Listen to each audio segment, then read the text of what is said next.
আমি অবাক হয়ে জাঙ্কুক ভাইয়ার যাওয়ার দিকে তাকিয়ে রইলাম। 4 থেকে 5টা কাঁচামরিচ অন্তত পরোটার ভিতর ডলে দিয়েছি, আর ভাজিতে তো গুঁড়ো মরিচ মিশিয়ে দিয়েছি। একটা লেবু পুরো চিপে ডিম পোচের উপর মেখে দিয়েছিলাম, আর পানিটা তো পুরো লবণাক্ত ছিল। কি করে খেয়ে চলে গেল? যাই হোক, খেয়েছে ভালোই করেছে। অপরাধ যেহেতু করেছে, শাস্তি তো তাকে পেতেই হবে। নাস্তা শেষ করে আমি রুমে চলে গেলাম। দেখলাম জাঙ্কুক ভাইয়া ওয়াশরুমে যাচ্ছে গোসল করার জন্য। আমিও চুপচাপ বিছানায় বসে রইলাম। সে ওয়াশরুমে ঢুকতেই আমি ছাদে চলে গেলাম, আর টুক করে পানির লাইনটা বন্ধ করে দিলাম। নিচে এসে দেখলাম জাঙ্কুক ভাইয়া পুরো শরীরে সাবান মেখে বাইরে দাঁড়িয়ে আছে, আর এক নাগারে মামিকে ডাকছে, মাকে ডাকছে। কি রে জাঙ্কুক, কি হয়েছে, এভাবে ডাকছিস কেন? মা, দেখো আমার কি অবস্থা। গোসল করতে আসছি, পানি শেষ হয়ে গেছে নাকি? পানি আসছে না কেন? কি বলছিস, পানি আসছে না? মামি, আমি দেখে আসছি পানি আসছে না কেন। দেখে আসি, যদি ট্যাঙ্কিতে পানি না থাকে তাহলে আমি মোটরটা ছেড়ে দিয়ে আসবো। আমি যাচ্ছি বলেই দৌড়ে ছাদে চলে গেলাম। মামিকে কিছু বুঝতে দেওয়া যাবে না। কিছুক্ষণ ছাদে ঘোরাঘুরি করলাম। প্রায় 15 থেকে 20 মিনিট পর লাইনটা চালু করে নিচে নেমে এলাম। জাঙ্কুক গোসল শেষ করে ওয়াশরুম থেকে বের হয়। তেকে দেখে জাঙ্কুক খুব ভালো করে বুঝতে পারছে এটা তের কাজ। তেই হয়তো পানির লাইন অফ করে দিয়েছিল। যাই হোক, জাঙ্কুক কিছু বলল না। ও রেডি হয়ে বাইরে যাওয়ার আগে তের দিকে তাকিয়ে বলে, তে, আমার এই শার্টটা একটু আয়রন করে রাখতে পারবা? পারলে করো, আর না পারলে দরকার নেই। ওপস, অবশ্যই জাঙ্কুক ভাইয়া, ও সরি, অবশ্যই পারবো, কেন পারবো না? আপনি তো জানেনই আমি সব কিছু করতে পারি। সো ওইটা তো শুধুমাত্র একটা শার্ট, তাও আবার আয়রন করতে হবে। টেনশন নিন না, এসে আয়রন করা ভাঁজ করা শার্ট পাবেন। কেমন, আপনি চান? ভালোভাবে বাসায় আসবেন কেমন? রাস্তায় যেন কোনো বিপদ আপদ না হয়, তাহলে তো আবার আমারই সমস্যা, তাই না? মানে আমি তো আর আপনাকে কষ্ট দিতে পারবো না তাহলে। সো সাবধানে যাবেন, সাবধানে বাসায় ফিরে আসবেন। বাই। তের এরকম কথা শুনে জাঙ্কুকের কষ্ট হলেও জাঙ্কুক জানে ওর এইখানে সুখ খুঁজে নিতে হবে, ওকে সহ্য করতে হবে। জাঙ্কুক বেশি কিছু না বলে সেখান থেকে চলে যায়। জাঙ্কুক যেতেই তে শয়তানে একটা হাসি দিয়ে শার্ট আর আয়রন মেশিন নিয়ে বসে পড়ে আয়রন করার জন্য। তের মাথায় ঘুরছে অন্য কিছু। পুরো শার্টটাকে ভালোভাবে আয়রন করে মাঝখানে কিছুক্ষণ ধরে রাখে, আর যেইভাবে সেই কাজ, শার্টটাকে ও ওর ভাবনা মতো পুড়িয়ে ফেলে। মাঝখান থেকে পুরো ফাঁকা হয়ে গেছে শার্টটা। তে মুচকি হাসি দিয়ে সুন্দর করে ভাঁজ করে রেখে দেয়। এইভাবেই দিন কাটতে থাকে। তের অত্যাচার দিনে দিনে বাড়ছে। ও জাঙ্কুকের প্রিয় শার্ট প্যান্ট কেটে ফেলে, নয়তো আয়রন মেশিন দিয়ে পুড়িয়ে ফেলে। খাবারে অতিরিক্ত ঝাল, মশলা, লবণ দিয়ে জাঙ্কুককে ইচ্ছে করে খাওয়ায়। গোসল করতে গেলে পানি অফ করে দেয়, ব্রাশ ফেলে দেয়, টুথপেস্টের জায়গায় অন্য কিছু রেখে দেয়, টাওয়ালে লিপস্টিক লাগিয়ে রাখে। এইভাবে আরও ইত্যাদি অত্যাচার করতে শুরু করে তে জাঙ্কুককে। দিন দিন তের অত্যাচার বেড়েই যাচ্ছে। আর প্রতিদিন সকালে জাঙ্কুকের মুখে পানি ঢেলে দেওয়া তো আছেই। জাঙ্কুক সোফাতে একদমই ঘুমাতে পারে না। ও প্রতিদিন ফ্লোরে শুয়ে থাকে, আর তে এসে সকালে জাঙ্কুকের মুখে পানি ঢেলে দেয়। ইদানিং জাঙ্কুকের এটা অভ্যাস হয়ে গেছে। তে যদি জাঙ্কুকের মুখে পানি না ঢালে তাহলে জাঙ্কুকের মনে হয় না যে সকাল হয়েছে। যাই হোক, তের এই অত্যাচারগুলো জাঙ্কুক খুব ভালোভাবেই এনজয় করছে। তেও অবাক, কারণ এই লোক ওকে একবারও বকা দেয়নি আজ অব্দি। মানে বিয়ে হওয়ার পর থেকে এখন পর্যন্ত একটা বকাও দেয়নি। ও এত কিছু করছে, তারপরও সে হাসি মুখে সব কিছু মেনে নিচ্ছে। তের এটা একদমই ভালো লাগছে না। তের ইচ্ছে হচ্ছে সে তাকে বকা দিবে, তে তার সাথে আরও ঝামেলা করবে, তারপর তাদের সম্পর্কটা শেষ হয়ে যাবে। কিন্তু না, এই লোক তো কিছু করছে না। সে আরও উল্টো হাসি মুখে মেনে নিচ্ছে সব কিছু। না, এটা কিছুতেই মানা যায় না। আর ইদানিং তে একটা জিনিস খেয়াল করেছে, রাতে যখন তে ঘুমনের ভাম ধরে শুয়ে থাকে, জাঙ্কুক চুপি চুপি এসে তের কপালে নিজের ঠোঁট ছুঁয়ে দেয়। কিন্তু কখনো জোর করে নিজের অধিকার তের ঘাড়ে চাপিয়ে দেয়নি। সেটা ঠিক আছে, কিন্তু কেন তাকে চুমু দিবে রাতে চুপি চুপি এসে? এটা তো দেখে আরেকটা অত্যাচার করা হচ্ছে। কেন চুমু দিবে? তে তো দূরে থাকতে বলেছিল। অন্যদিকে আমাদের জিমিন, ওই মিয়া, কী সমস্যা কি আপনার? আপনি তো বলছিলেন 2 সপ্তাহের মধ্যে আমাদের বাসায় বিয়ের প্রস্তাব দিবেন। 2 সপ্তাহ শেষ হয়ে 1 মাস হয়ে গেছে, আপনার খবরই নেই। কি ভেবেছেন কি আমাকে এভাবে ব্যাড টাচ করে, আমার সব কিছু, মানে আমার সরলতার সুযোগ নিয়ে সব কিছু ফায়দা আদায় করে আপনি লেজ গুটিয়ে পালিয়ে যাবেন? সেটা ভেবে থাকলে একদম ভুল ভেবেছেন। ঠিক আছে, আমি বুঝতে পেরেছি আপনার অতটাও সাহস নেই আমার বাসায় বিয়ের প্রস্তাব দেওয়ার। তাহলে কাজটা আমাকেই সারতে হবে। আমি বাসায় বলবো আপনাকে পছন্দ করি, আর বিয়ের প্রস্তাবটা না হয় আমি আপনাদের বাসায় পাঠাই। আপনি ছেলে মানুষ কিছু করতে পারবেন না, আমি ভালোভাবেই জানি। আরে কি বলছো, পাগল হয়ে গেছো নাকি তুমি? আমাদের বাসায় বিয়ের প্রস্তাব দিবে? হ্যাঁ, না হয়তো কি? আপনার আশায় বসে থাকলে এই জীবনে আমার আর বিয়ে হবে না। আমি তো পাঠাতেই পারি, কিন্তু আমার ভয় হচ্ছে তোমার ভাইকে নিয়ে। মানে জাঙ্কুক যে বদমেজাজি, ভয় লাগছে ও যদি আমাদের এই সম্পর্কটা না মেনে নেয় তখন কি হবে। এই জন্যই আর কি আমি মানে সামনে এগোতে পারছি না, কেমন জানি ভয় হচ্ছে আমার। যাই হোক, তোমাকে হারাতে পারবো না, তাই আমি একটু সময় নিচ্ছি। হইছে, আর সময় নেওয়ার দরকার নেই। এইদিকে আপনি সময় নিচ্ছেন আপনার ভয়ে, অন্যদিকে আমি ঘুমাতে পারছি না আপনাকে ছাড়া একা একা। জিমিন, তুমি শুধু ঘুম, রোম্যান্স, মানে তোমার মাথায় এগুলো ছাড়া আর কিছুই নেই। মানে তুমি ভাবো তোমার ভাইকে কি করে রাজি করবে? সেইটা না ভেবে ম্যাডাম শুধু একা ঘুমায়, রোম্যান্স কিস এইটা সেইটা, মানে তুমি এমন কেন জিমিন? আল্লাহ ভালো জানে তোমার সাথে বিয়ে হওয়ার পর আমার কি অবস্থা হবে। কি? আমাকে নিয়ে আপনি বিরক্ত, তাই না? আচ্ছা ঠিক আছে, যান, আপনাকে আমাকে বিয়ে করতে হবে না। আমিও বুঝতে পেরে গেছি আপনাকে বিয়ে করলে আমার লাইফটা পুরো ডাউন হয়ে যাবে। কচুর মাথা, বাই। আমার সাথে আর কখনো দেখা করতে চাইবেন না, আর ফোনও করবেন না আমাকে। ব্রেকআপ। জিমিন রেস্টুরেন্ট থেকে বেরিয়ে গেল। সুগা অবাক হয়ে জিমিনের যাওয়ার দিকে তাকিয়ে আছে। ধুর, এই মেয়েটাও না পিচ্চি মেয়ে, কিচ্ছু বোঝে না। মানে আমি একটা কি বলতে চাইলাম আর কি বোঝে, সেখান থেকে সে ব্রেকআপ করে চলে গেছে। আচ্ছা যাই হোক, ভালোই হয়েছে। এখন একটু একা একা বসে ভাবি কিভাবে কি করা যায়। এই মেয়ে পাশে থাকলে কিচ্ছু ভাবতে পারি না, শুধু রোম্যান্স রোম্যান্স রোম্যান্স। দাঁড়াও শোনা, আগে বিয়েটা করতে দাও, তখন দেখাবো তোমাকে আমি কতটুকু রোম্যান্টিক।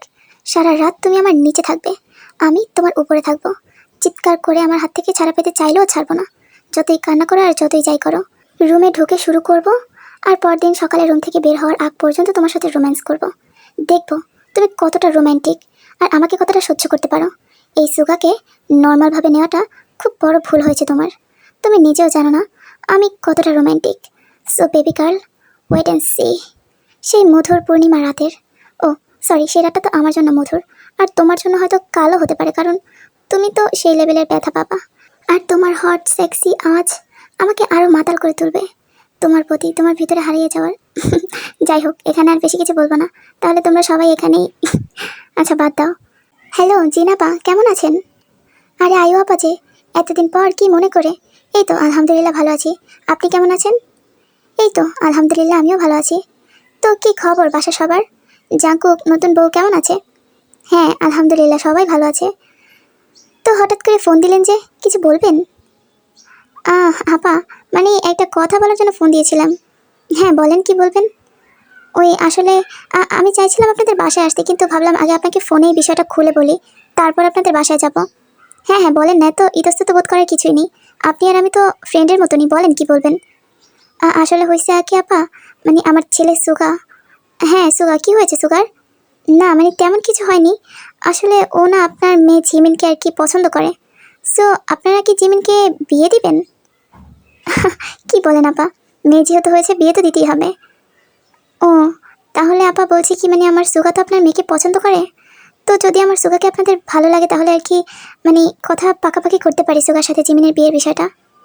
আরে কি বলছেন আপা, আপনার ছেলেকে তো আমার খুব পছন্দ, যেহেতু ও জাঙ্কুকের বন্ধু, ওর বিষয়ে তো সবই জানি।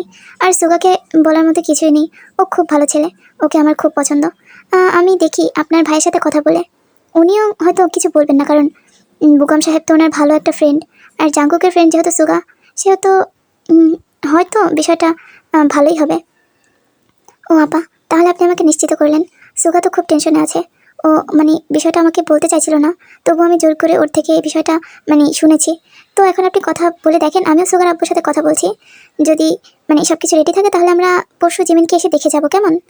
আচ্ছা আচ্ছা ঠিক আছে, খুশির খবর আপা, ধন্যবাদ, এখন রাখছি, আল্লাহ হাফেজ। রাতের বেলা সবাই খাবার খাওয়ার জন্য ডাইনিংয়ে বসে আছে। জিমিনের মুড অফ, সে বিকাল থেকে তে আর জিন বেগম জিজ্ঞাসা করে আসছে ওর কি হয়েছে, কিন্তু ও কাউকে কিছুই বলছে না, মন খারাপ করে বসে আছে। জিন বেগম আরাম সাহেবকে ডাক দিল। আচ্ছা শোনো জাঙ্কুকের বাবা, তোমাকে একটা কথা বলার আছে। জাঙ্কুক তুইও শোন, আজকে আমাকে আয়ু ভাবি ফোন করেছিল, আর উনি একটা বিষয় আমাকে বলল। কি বলছো? হঠাৎ আয়ু ভাবি আবার তোমাকে কেন ফোন করলো? কি হয়েছে বলো। আসলে জাঙ্কুকের আব্বু, ওই যে জাঙ্কুকের বন্ধু সুগা, ও নাকি আমাদের জিমিনকে খুব পছন্দ করে, তো জিমিনকে নাকি বিয়ে করতে চায়, এই বিষয়ই বললো। তো আয়ু ভাবি বললো তোমরা যদি রাজি থাকো তাহলে ওনাদেরকে জানাতে, ওনারা পরশু আসবে জিমিনকে দেখতে।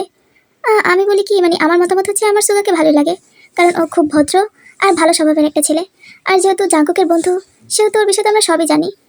বুগম ভাইয়াও তো তোমার ভালোই একটা ফ্রেন্ড, আমার মনে হয় সম্বন্ধটা খারাপ না। এবার তুমি আর জাঙ্কুক বলো তোমাদের কথা, আমারটা আমি বলে দিয়েছি, তোমরা যদি রাজি থাকো তাহলে ওনাদেরকে আমি ফোন করে বলে দিব। কি বলছো জিন? সত্যি? তাহলে তো ভালোই হয়, মেয়েটাকে আর দূরে কোথাও দিতে চাই না, আমাদের কাছেই রাখি। সুগার সাথে বিয়ে দিলে মানে আমাদের কোনো টেনশন থাকবে না, খুব ভালো ছেলে, আমার বন্ধুর ছেলে, জাঙ্কুকেরও বন্ধু, জিমিন ভালোই থাকবে। কি জাঙ্কুক তুই কি বলিস? কি বলছো আব্বু? সুগা আমার ফ্রেন্ড হয়, আর আমার ফ্রেন্ডের সাথে আমার বোনের বিয়েটা একটা কেমন হয়ে যায় না, না আমার আমার ভালো লাগছে না এই সম্বন্ধটা। তে খেয়াল করেছে জিন বেগম আর আরেম সাহেবের কথা শুনে জিমিনের মুখে হাসি ফুটে উঠেছিল, কিন্তু জাঙ্কুকের কথাটা শুনে জিমিনের মুখ থেকে হাসিটা বিলীন হয়ে যায়। কি হয়েছে আপনার? আপনি এইভাবে কেন বলছেন? সুগা ভাইয়া তো খুব ভালো, তাহলে আপনার সমস্যাটা কোথায়? দেখো তে, তোমাকে এই বিষয়ে কথা বলতে বলিনি। আমি বলেছি ও আমার বন্ধু, আর ও সবসময় জিমিনকে ওর বোনের চোখে দেখে এসেছে। সো এখানে এই সম্বন্ধটা মানে আমার ভালো ঠেকছে না, আমার ভালো লাগছে না। এটা এটা শুনতেও তো কেমন দেখা যায়, তাই না? আপনার সমস্যা কোন জায়গায়? যেহেতু সুগা ভাইয়া জিমিনকে পছন্দ করে, সেহেতু আপনার কি? তে, তোমাকে বললাম তো এখানে নাক গলাতে না। কেন রে জাঙ্কুক? তে এ বাড়ির বউ, ও কেন নাক গলাবে না? এভাবে কেন বলছিস তুই ওকে? জাঙ্কুকের কথা শুনে জিমিন ওইখান থেকে উঠে চলে যায়। কেউ বুঝতে পারে না জিমিনের কি হয়েছে, কিন্তু তে হয়তো একটু একটু বুঝতে পেরেছে। জাঙ্কুক খাবার শেষ করে সোজা গিয়ে সুগাকে কল করে। হ্যালো সুগা, এটা কি হচ্ছে বলতো? তুই মানে আমি বুঝতে পারছি না, ইদানিং তোর ব্যবহার আমার কাছে বড্ড অদ্ভুত লাগছে। তুই আমাদের জিমিনকে নাকি পছন্দ করিস, ওকে নাকি বিয়ে করতে চাইছিস। দেখ ভাই, এটা ভাবতেও তো কেমন লাগছে, তুই আমার ফ্রেন্ড হয়ে তুই আমার বোনকে বিয়ে করবি। এটা কেমন? আমি এই বিয়েতে রাজি না। সো তুই জিমিনকে ভুলে যা। আর দয়া করে আমি কি কি বলবো বল, তুই আমার বেস্ট ফ্রেন্ড, তোর সাথে তো কথা না বলে থাকতে পারবো না। সো আমার বোনের কাছ থেকে দূরে থাকিস, এতটুকুই বলার ছিল তোকে, এই জন্যই ফোন করেছি। জাঙ্কুক, কি বলছিস কি তুই এসব? মানে আমি বুঝতে পারছি না তোর কি হয়েছে। আমি কি তোর কোনো ক্ষতি করেছি? না মানে জিমিনের জন্মদিনের পর থেকে তুই আমার সাথে খুব খারাপ বিহেভ করেছিস। তুই একটু ভেবে দেখ, আমি তোকে আমার বন্ধু ভাবি, আমার বেস্ট ফ্রেন্ড তুই, তাই আমি তোকে কখনো আঘাত দিয়ে কথা বলিনি। তুই কিন্তু আমাকে অনেকবার অনেক বাজেভাবে আঘাত করেছিস, তবুও আমি তোকে কিছু বলিনি। আর তুই আজকে আমার সাথে এমন বিহেভ কেন করছিস? আচ্ছা দেখ, তুই তেকে পছন্দ করতি, আর তুই যেভাবেই পেরেছিস তেকে তোর নিজে করে নিয়েছিস। সো তুই এটা ভুলে যাস না, আমিও কিন্তু তোর মতনই একজন রাগী ছেলে। আমি যদি চাই তাহলে জিমিনকে কিন্তু তুলে নিয়েও বিয়ে করতে পারি। সো আমি সেটা একদমই করবো না। তুই আমার বন্ধু, আমি চাই তুই হাসি খুশিভাবে তোর বোনটাকে আমার কাছে বিয়ে দে। আমি চাই না আমাদের বন্ধুত্বটা নষ্ট হোক। আমি সত্যিই তোর বোনকে অনেক ভালোবাসি। তুই আমার সাথে যা যা বাজে ব্যবহার করেছিস আমি সব তখনই ভুলে গেছি, আমার কিচ্ছু মনে নেই। দেখ ভাই, তোর বোনও আমাকে খুব বেশি ভালোবাসে। তুই ওকে জিজ্ঞাসা করে দেখ, ও আমাকে ছাড়া আর কাউকে বিয়ে করবে না। হয়তো ও মরে যাবে, নয়তো ও আমাকেই বিয়ে করবে। এটা তুই জিমিনকে জিজ্ঞাসা করিস। আমি চাই না আমাদের দুজনের ঝামেলার জন্য জিমিনের কোনো ক্ষতি হয়ে যাক।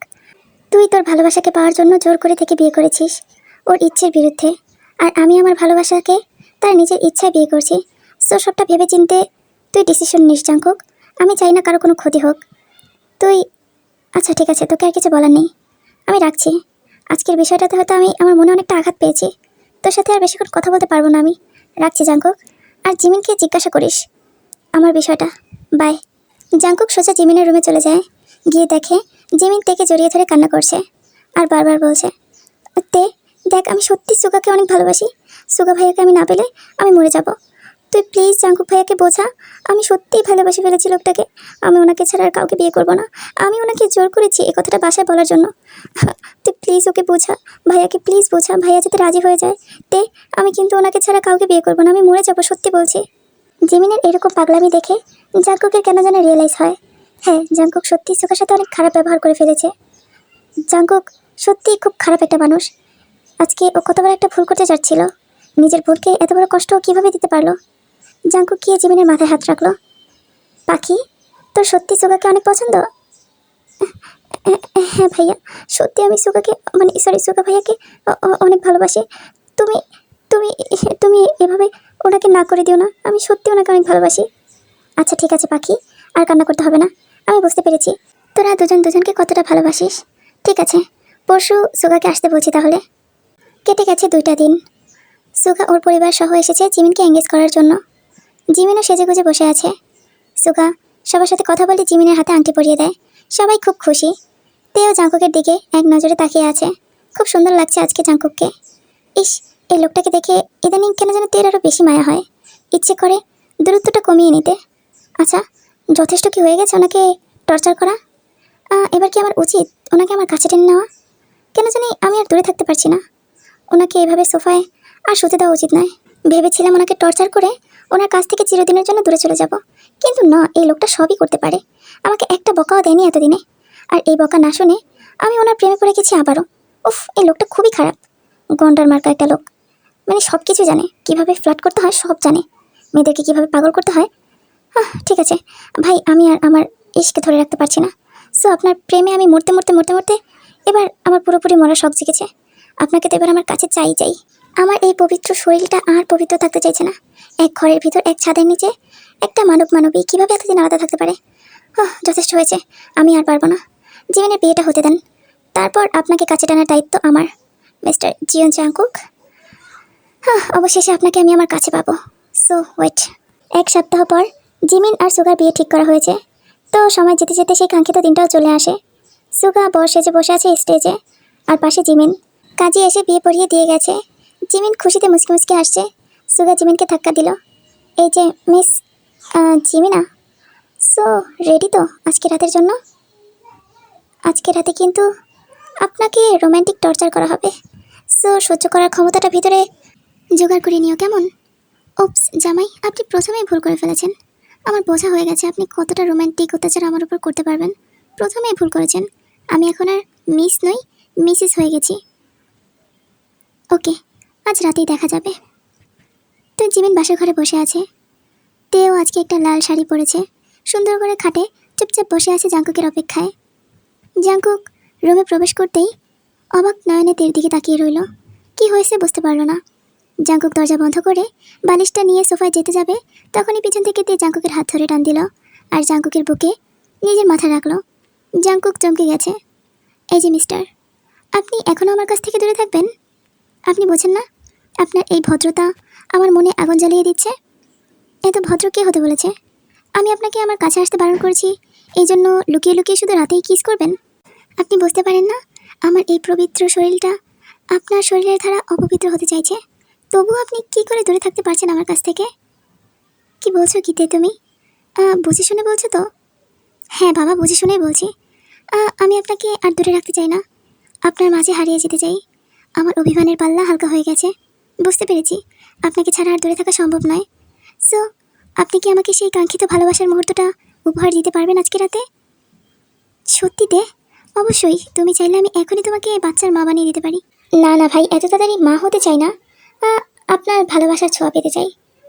ওকে, তাহলে তোমার মনের ইচ্ছেটাই পূরণ করা যাক। জাঙ্কুক খুশিতে আত্মহারা, তের ঠোঁট জোড়া দখল করে নিল। অন্যদিকে সুগা রুমে প্রবেশ করলো। জিমিন উঠে সুগাকে সালাম করলো। সুগা জিমিনকে উঠিয়েই ওর ঠোঁট জোড়া দখল করে নিল। কোনো কথা নেই, কোনো বাচ্চা নেই, সোজা জিমিনকে বিছানায় ধাক্কা দিয়ে ফেলে দিল আর জিমিনের মাথা থেকে ওড়না টেনে সরিয়ে দিল। আস্তে আস্তে জিমিনের শরীর থেকে কাপড় খুলতে শুরু করলো। জিমিন হতভম্ব হয়ে গেছে। আরে আরে, করছেন কি আপনি এগুলো? এমন করছেন কেন? ছি, লাইটটাও জ্বালানো। হায় আল্লাহ, এগুলো কি করতেছেন? জিমিন চুপ একদম। তুমি আমাকে অনেক ডিস্টার্ব করেছো, সো একদম চুপ, একটু ডিস্টার্ব করবে না। সুগার এরকম নেশালো কথা শুনে জিমিন একদম চুপ হয়ে গেছে। সুগা জিমিনের শরীর থেকে সমস্ত কাপড় খুলে নিল। জিমিন লজ্জায় লাল হয়ে গেছে, কিছু বলতেও পারছে না। সুগা এবার প্রথম কাপড় ছাড়া জিমিনকে দেখলো। উফ, কি সুন্দর মেয়েটা, এতটাও সুন্দর কোনো মেয়ে হতে পারে? সুগা লাইটটা অফ করে দিয়ে জিমিনের উপর ঝাঁপিয়ে পড়লো। নিজের কাপড় সব খুলে নিয়েছে সুগাও। জিমিন বুঝতে পারেনি লোকটা এতটা নির্লজ্জ, কিছু না বলে, কিছু না জিজ্ঞাসা করেই এইভাবে কি শুরু করছে জিমিনের সাথে। যাই হোক, জিমিনও সব কিছু এনজয় করছে। সুগা আস্তে আস্তে জিমিনকে খুব ক্রেজি করে তুলছে। জিমিনের ফ্লাওয়ারে স্বাদ নিচ্ছে, জিমিনকে কিস করছে, লাফাইট দিচ্ছে, পুরো শরীরে আলতোভাবে হাত বোলাচ্ছে। জিমিন বারবার কেঁপে উঠছে। যাই হোক, জিমিন আর অপেক্ষা করতে পারছে না। সুগা ওর মেন কাজটা শুরু করলো। প্রথমবারেই জিমিন কুকড়ে উঠল। সুগা আস্তে প্লিজ। ও বেবি, সরি, প্রথমবার একটু লাগবে জান, সহ্য করে নাও প্লিজ। ঠিক আছে, তবু তুমি একটু আস্তে কর প্লিজ, ব্যথা পাচ্ছি। এই যে মাসুদ আর মীরা, হ্যাঁ তোমাদেরকে বলতেছি, একটা কাপলের প্রাইভেসি এইভাবে কেউ নষ্ট করে বলো তো? ওদের একটা সুন্দর মোমেন্ট আর তোমরা এইভাবে হ্যাঁ করে তাকিয়ে আছো ওদের দিকে। ওরা কি লজ্জা পায় না? হ্যাঁ চলো চলো, সিনেমা দেখা শেষ, ওদের মতো ওদেরকে সময় কাটাতে দাও। এখানে দেখার মতো আর শোনার মতো কিছুই নেই। চলো এবার আমরা টেকুকের কাছ থেকে ঘুরে আসি, ওরা একটু ওদের মতো রোমান্টিক সময় পার করুক। জাঙ্কুক প্রায় 20 মিনিট পর থেকে ছেড়ে দিল। আজকে জাঙ্কুক খুবই খুশি, কারণ তে নিজে থেকে জাঙ্কুকের কাছে এসেছে, জাঙ্কুককে নিজের কাছে টেনে নিতে চেয়েছে, তাই জাঙ্কুক আজকে মহা খুশি। আচ্ছা তে পাখি, একটা কথা বলি, রাগ করবে না তো? না, রাগ করবো কেন, বলো কি বলবে। আচ্ছা, তুমি কি এই শাড়িটা খুলে আমি তোমাকে যে ড্রেসটা দিয়েছি সেই ড্রেসটা পরবে? কি বলতেছো? তুমি তো আমাকে কোনো ড্রেস দাওনি, তাহলে আমি কি পরবো? কি বলছো কি পরতে? আমি তো ওইটাই বলছি। কি দুষ্টু একটা, তুমি তো খুব ভালো করে কথা বলতে পারো, ফালতু একটা, লজ্জা লাগে না তোমার এভাবে বলতে? জাঙ্কুক গিয়ে লাইটটা অফ করে দেয় আর সুগার মতো সেম জাঙ্কুকের সাথে দুষ্টুমি করতে শুরু করে। যাই হোক, তে আর জাঙ্কুক ওরা ওদের ভালোবাসা গভীরে হারিয়ে যায়। অন্যদিকে রাত 3টা। উফ সুগা, প্লিজ এবার ছেড়ে দাও, ভুল হয়ে গেছে আমার, আমি জানি, আমি বুঝতে পারছি তুমি বড্ড রোমান্টিক, প্লিজ ছেড়ে দাও, আমি আর পারছি না। প্রথম দিনই তুমি আমাকে মেরে ফেলবে নাকি? বুঝতে পারছি না। প্লিজ ছেড়ে দাও, আর পারছি না, প্লিজ। না জান, আমি তো তোমাকে বলেইছি, আমি রুমে ঢোকার পর থেকে রুম থেকে বের হওয়ার আগ পর্যন্ত তোমাকে এক সেকেন্ডের জন্য শান্তি দিব না। তুমি বড্ড জ্বালিয়েছ আমাকে বেবি। একদম চুপ, আমাকে আমার কাজ করতে দাও। সুগা প্লিজ ছাড়ো বলছি। হয়েছে, তোমাদের শোনা হয় না এখনো? যাক, বাদ দাও। তো জান পাখিরা, এই গল্পটা এখানেই সমাপ্ত। সবাই সবার ভালোবাসার মানুষকে পেয়ে গেছে। তারা সবাই তাদের মতো করে সুখের সাগরে ভাসছে। তো তোমরা বইলো গল্পটা কেমন লাগছে? বেশি বড় করলাম না, অসুস্থ তো, তাই আর ভাল লাগতেছিল না, এই জন্য শেষ করে দিলাম। সো তোমরা বইলো কেমন হয়েছে। আল্লাহ হাফেজ, সবাই সুস্থ থাকো।